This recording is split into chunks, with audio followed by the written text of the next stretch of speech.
ഇശലിന്റെ രാപ്പകൽ നൃത്തമായി. ഇൻഷാസ് കോഴിക്കോട് മഞ്ചേരി എടത്തനാട്ടുകര റൂട്ടിലോടുന്ന ജീവകാരുണ്യ മേഖലയിൽ പേര് കേട്ട ബസ്സാണ് ഇൻഷാസ് ബസ്.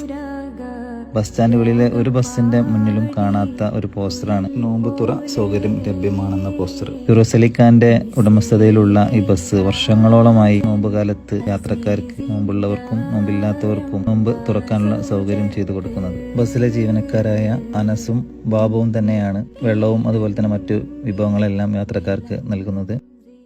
ആശിച്ച പോലില്ല യൂസഫിലും പ്രേമാന. 5:40 കോഴിക്കോട് ബസ് സ്റ്റാൻഡിൽ നിന്നും പുറപ്പെടുന്ന ബസ് ഏകദേശം 6:40 ആവുമ്പോഴേക്കും കൊണ്ടോട്ടി ബസ് സ്റ്റാൻഡിലെത്തും. ബാങ്ക് കൊടുക്കുന്ന തൊട്ടു മുന്നേ എല്ലാ യാത്രക്കാർക്കും വിഭവങ്ങളെല്ലാം നൽകി നോമ്പ് തുറക്കാനുള്ള സൗകര്യം ചെയ്തു കൊടുക്കുകയാണ് ഇൻഷാസ് ബസ്. ഈ പുണ്യപ്രവൃത്തി ചെയ്യുന്ന ഇൻഷാസ് ബസ്സിനും മാനേജ്മെന്റിനും തൊഴിലാളികൾക്കും എല്ലാവർക്കും പടച്ചനാഥൻ തക്കതായ പ്രതിഫലം നൽകുമാറാവട്ടെ എന്ന് ആത്മാർത്ഥമായിട്ട് പ്രാർത്ഥിക്കുകയാണ്.